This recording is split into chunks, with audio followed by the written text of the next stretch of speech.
اعوذ باللہ من الشیطان الرجیم، بسم اللہ الرحمن الرحیم۔ السلام علیکم دوستو۔ ایک مرتبہ بغداد میں ایک شخص ایسا آیا کہ جو منکر خدا تھا اور وہ کوئی دلیل بھی ماننے کو تیار نہیں ہوتا تھا۔ کہتا تھا کہ میری عقل میں یہ بات نہیں آتی کہ خدا ہے، بلکہ یہ کائنات خود بخود بنی ہے اور خود بخود چل رہی ہے۔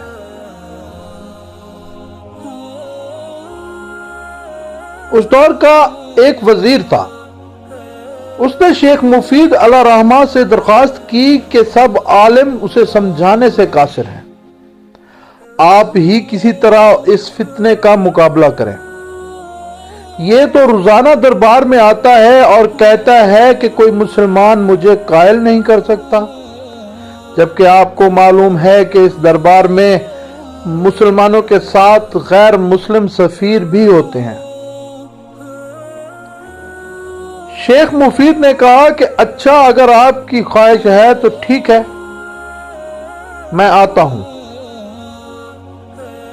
بہرحال شیخ مفید علیہ رحمہ دربار میں پہنچے اور اس شخص سے کہا کہ تو نے ان سب کا مقابلہ کیا اور تیرا دعویٰ ہے کہ کوئی بھی تجھے جواب نہ دے سکا، تو ٹھیک ہے، کل میں وقت پر پہنچوں گا اور تجھے تیرے سوال کا جواب دوں گا، لیکن دیکھ ایسا نہ ہو کہ تو گھبرا کر کہیں فرار ہو جائے اور یہاں واپس ہی نہ آئے۔ اس شخص نے اطمینان سے کہا کہ فرار ہونے کا تو امکان ہی نہیں، مجھے تو آپ کی جانب سے خطرہ ہے کہ کہیں آپ نہ فرار ہو جائیں، جبکہ مجھے آپ سے کوئی خطرہ نہیں۔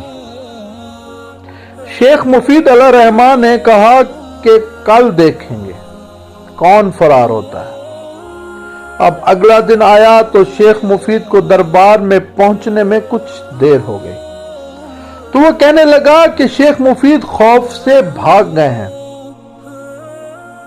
جب شیخ مفید کافی دیر کے بعد دربار میں پہنچے اور فرمایا کہ میرے دیر سے آنے کا سبب یہ تھا کہ میں نے آج ایک عجیب منظر دیکھا، میں حیران رہ گیا اور میرے قدم آگے نہ بڑھ سکے۔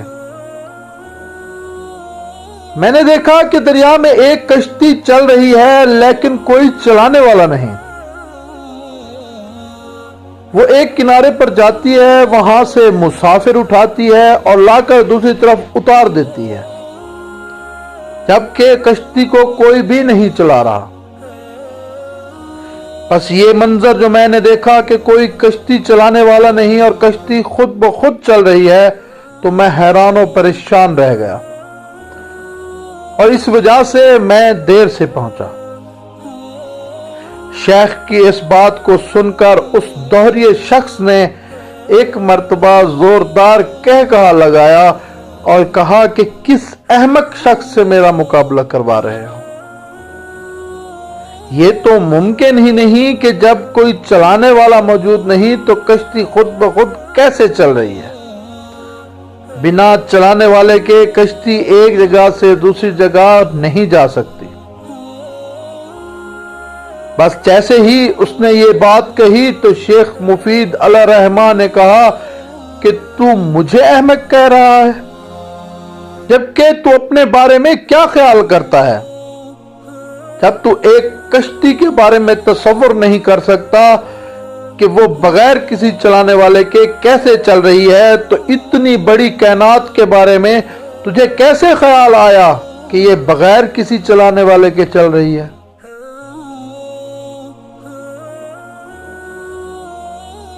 اس مرتبہ اس دوہری شخص نے اپنا سر پکڑ لیا اور بے اختیار کہہ اٹھا کہ آج تک کسی نے بھی اس طریقے سے مجھ سے مناظرہ نہیں کیا، اور وہیں کلمہ شہادت پڑھا اور مسلمان ہو گئے۔